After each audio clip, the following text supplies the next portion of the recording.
My mother replaced her wedding ring for 30 years. Then I learned the reason. For 30 years, my mother wore a different wedding ring every few years, and nobody in our family understood why.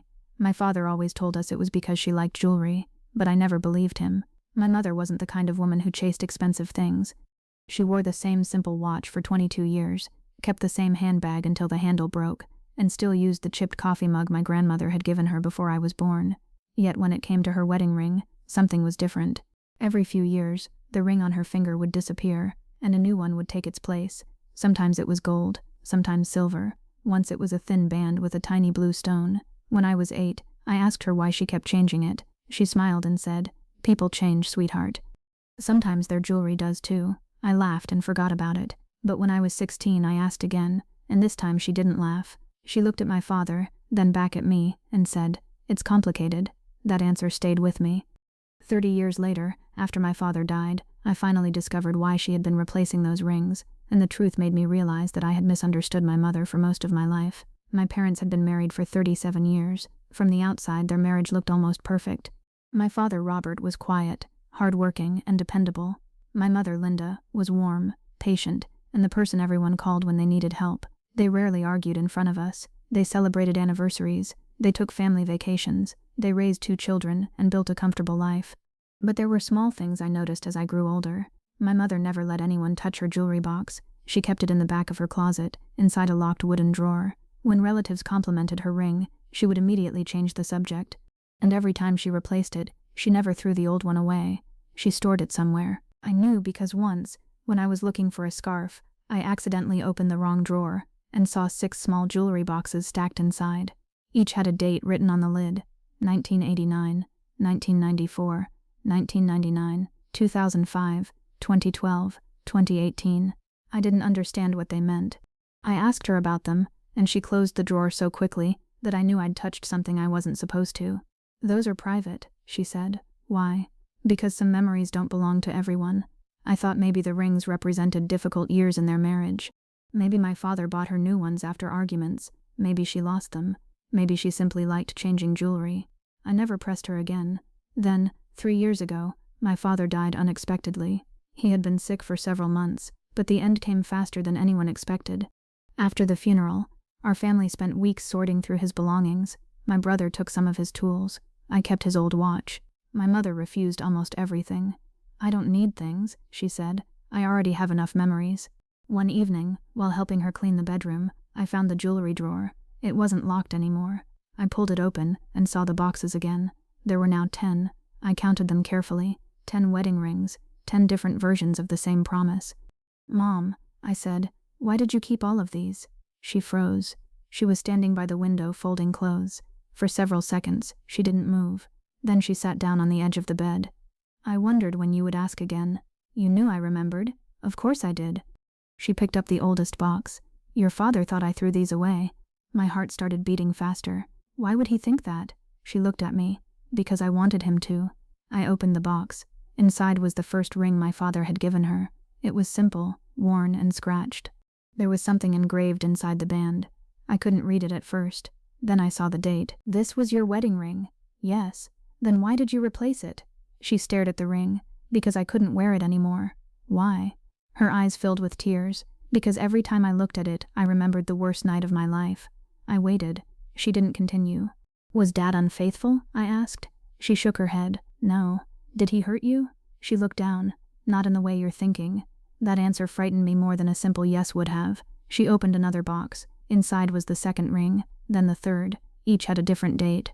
Each had been worn for several years. "Your father gave me every one of these," she said, "but he didn't know why I kept changing them." "Then who did?" "My sister." I had barely heard about my mother's older sister, Rachel. She had died before I was born, and in our family her name was rarely mentioned. "What does Aunt Rachel have to do with your wedding rings?" I asked. My mother stood and walked toward the closet. From behind a stack of blankets, she pulled out a small metal box. She set it on the bed.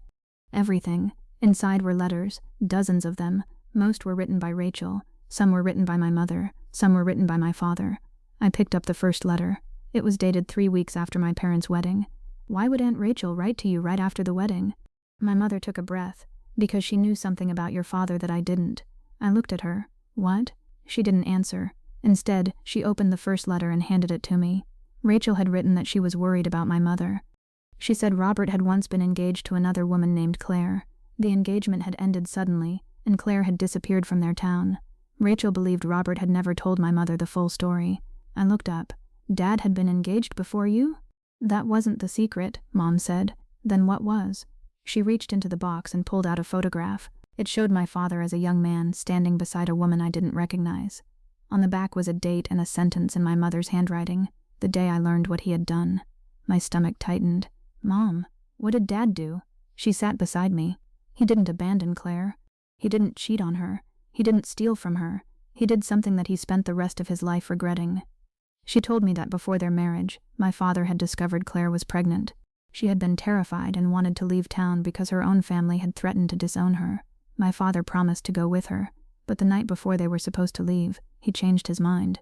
He was afraid of becoming a father, afraid of losing his family, afraid of what people would say. He told Claire he couldn't go. She left alone. Years later, my father learned that the child had been born and raised by another family. So Dad had another child? I asked. Yes. I stared at the photograph. Where is he? That's what your father spent years trying to find out. I felt a strange mixture of anger and sadness. Did he ever find him? My mother shook her head. Not at first. She opened another letter. It was from my father. He had written it years before I was born. In it, he admitted that he had carried guilt over Claire and the child for decades. He had searched quietly, but every lead ended nowhere. Then came the line that changed the entire story. Linda, if you ever decide to leave me, I will understand. But if you stay, I promise I will spend the rest of my life trying to repair what I broke. I looked at my mother. You knew all of this before you married him? No, she said. I learned the truth 5 months after our wedding. And you stayed?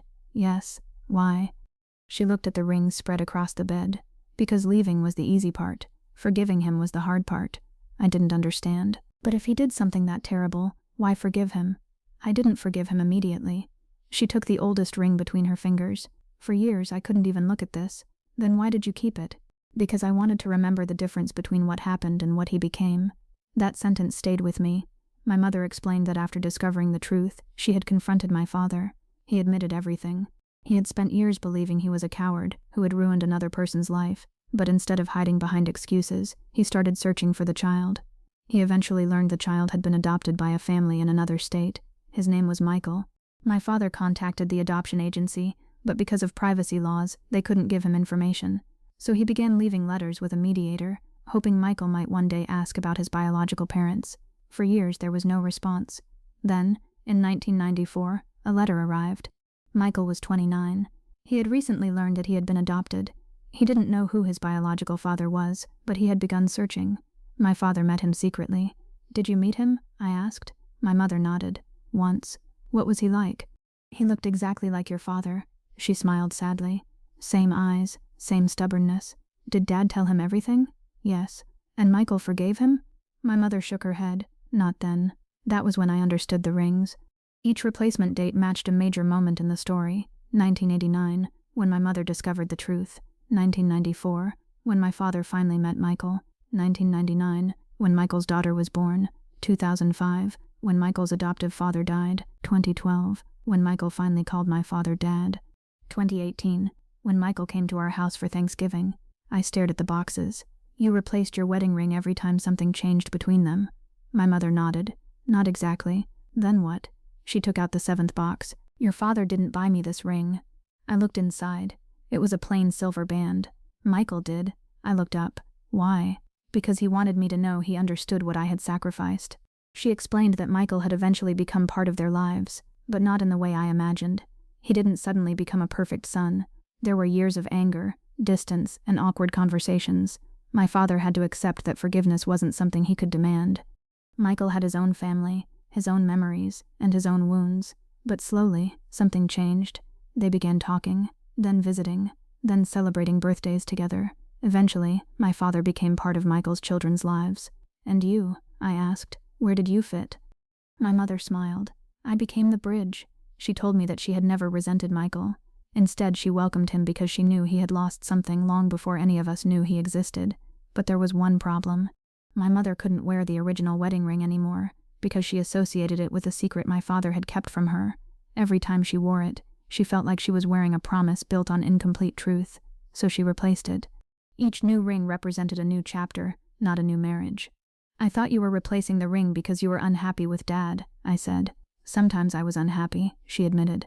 Sometimes I was furious, but that wasn't why. Then why didn't you tell me? She looked at me for a long moment. Because you were my daughter, not my marriage counselor. I laughed through my tears. Fair enough. Then she handed me the final box. It was dated 2023, the year my father died.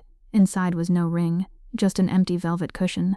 Why is this one empty? I asked. My mother looked toward the window. Because I decided I didn't need another ring. Why? Because your father was gone. She closed the box. For 37 years, I kept trying to mark the changes in our marriage with something I could put on my finger. But after he died, I realized I wasn't married to the ring. I wasn't even married to the version of him from our wedding day. I had loved a man who had made a terrible mistake, spent decades trying to make amends, and eventually became someone different from the frightened young man who had walked away from Claire. I sat quietly. Did you ever meet Claire? My mother nodded. Once. What happened? She forgave him before she died. I looked at her in surprise. How do you know? She wrote me a letter. My mother reached into the box again and pulled out an envelope. She said she didn't want Robert to spend his entire life punishing himself for one night. She paused. But she also said forgiveness doesn't erase consequences. That sentence explained everything. My father had spent decades trying to repair damage he couldn't undo. My mother had spent decades learning that forgiveness didn't mean pretending the wound never existed. And Michael had spent decades deciding what kind of relationship he wanted with the father who had once walked away from him. Did Dad ever tell you he was sorry? I asked. My mother laughed softly. Every day. Every day. Sometimes with words, mostly with actions. She told me that after Michael entered their lives, my father never missed a birthday. He kept every photograph. He attended every graduation he was invited to. He never asked Michael to call him Dad. He waited until Michael chose the word himself. That was the first time I knew he had changed, my mother said. When?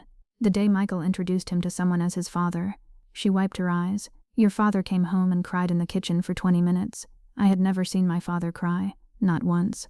Suddenly, all those quiet moments from my childhood looked different. The way he kept old photographs. The way he never threw away letters. The way he always told us that people should be judged by what they do after they make mistakes, not only by the mistakes themselves. I had thought those were ordinary pieces of his personality. They weren't. They were the remains of a life spent trying to make something right. A week after my mother told me the truth, she invited Michael and his family over. I had met him before, but I had never understood who he really was. He walked into the house carrying flowers. He hugged my mother. Then he stood in front of me. She finally told you? He asked. I nodded. Everything? Almost, he smiled. That's probably for the best. We sat around the same table where my father used to carve the Thanksgiving turkey. Michael told me things I had never heard. He said my father had never tried to buy forgiveness. He had simply stayed available. For years I hated him, Michael said. Then I realized something. He didn't ask me to stop hating him. He just kept showing up. I thought about my mother's rings. Every one represented a period when someone had chosen to keep showing up. My mother had stayed. My father had tried to repair. Michael had eventually opened the door. None of them had erased the past. They had simply refused to let it decide everything that came after. A few months later, my mother called me and asked me to come over. She was sitting at the kitchen table with a small jewelry box. I want you to have these, she said. All of them? Yes. I opened the box. 10 rings, 10 chapters, 10 reminders that love is rarely as simple as the photographs make it look. What am I supposed to do with them? I asked. She smiled. Nothing. Just keep them. Why? Because one day, someone may look at them and ask you why your mother replaced her wedding ring for 30 years. I smiled. And what should I tell them?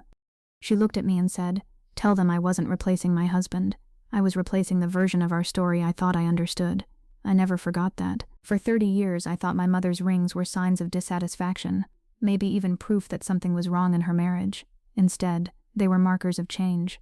Every ring represented a moment when my mother chose to acknowledge what had happened without allowing it to destroy what came afterward.